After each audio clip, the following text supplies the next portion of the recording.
Doctor অভয়ার জীবন কাহিনী। Doctor অভয়া ৪ঠা June ১৯৯৩ সালে কলকাতায় জন্মগ্রহণ করেন। তিনি একটি বাঙালি পরিবারের অন্তর্ভুক্ত। বাবা কলকাতায় দর্জির কাজ করেন। অভয়া খুবই দরিদ্র পরিবারের ছিল, কিন্তু তার স্বপ্ন ছিল বড় হয়ে ডাক্তার হবে। কারণ সে ছোটবেলা থেকেই বাবা মায়ের সংগ্রাম দেখে বড় হয়েছে।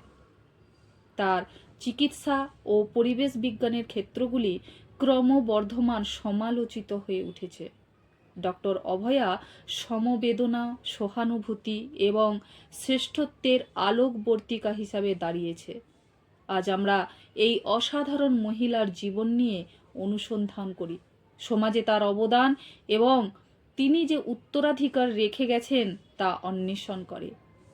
তিনি অল্প বয়স থেকেই বিজ্ঞানের প্রতি গভীর আগ্রহী ছিলেন, বিশেষ করে জীববিজ্ঞান এবং পরিবেশগত বিষয়গুলির ওপর।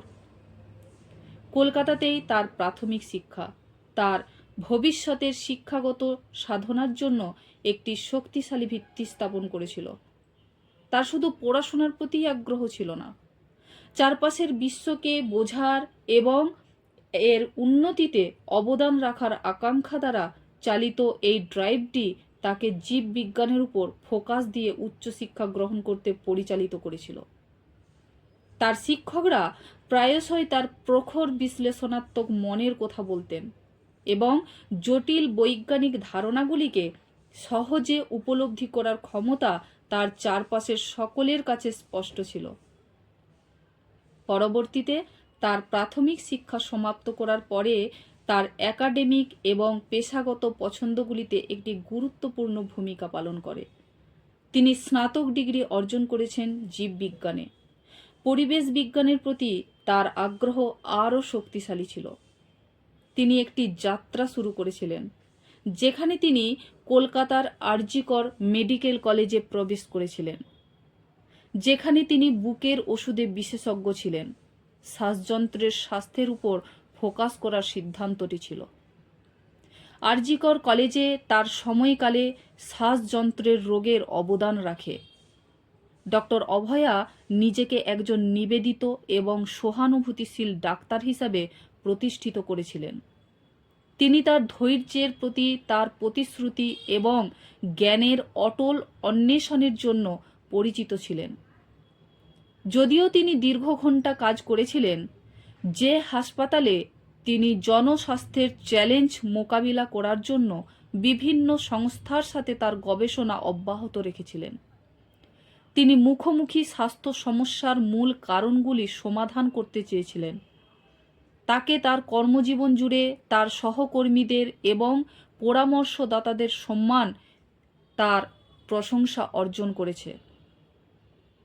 তিনি শিল্পকলার প্রতি অনুরাগী ছিলেন, বিশেষ করে সঙ্গীত বা সাহিত্য, যা তিনি পড়তে পছন্দ করতেন এবং প্রায়শই বইগুলিতে সান্ত্বনা পেতেন, যা তাকে জীবনের একটি ভিন্ন দৃষ্টিভঙ্গি দিয়েছিল। দীর্ঘদিন কাজ করার পরে তাকে শান্ত করতে সাহায্য করেছিল এই বইগুলি।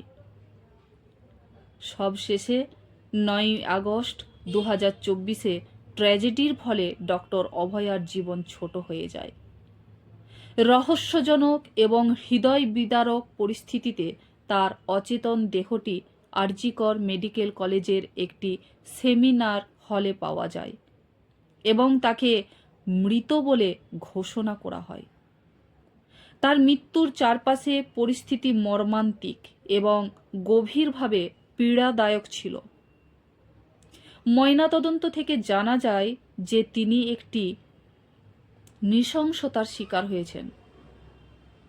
ডক্টর অভয়ার মৃত্যু শুধু তার পরিবারের নয়, তার বন্ধুদের জন্য নয়, তার চলে যাওয়া সমগ্র সম্প্রদায়ের জন্য একটি দুঃখজনক ক্ষতি হয়ে গেছে। চিকিৎসা পেশাজীবীদের নিরাপত্তা এবং ভবিষ্যতে এই ধরনের ট্র্যাজেডি যাতে না ঘটে সেজন্য পদ্ধতিগত পরিবর্তনের প্রয়োজনীয়তা সম্পর্কে গুরুত্বপূর্ণ প্রশ্ন উত্থাপন করেছে। তিনি এক অসাধারণ প্রতিভা। তার জীবন ছোট হতে পারে, তবে তার প্রভাব গভীর ছিল। তিনি শ্রেষ্ঠত্বের উত্তরাধিকার রেখে গেছেন, যা ভবিষ্যৎ প্রজন্মের ডাক্তার, বিজ্ঞানী এবং পরিবেশবিদদের অনুপ্রাণিত করতে থাকবে। ডক্টর অভয়াকে আমি, আপনি, আমরা সকলে সম্মিলিতভাবে সম্মান জানাই।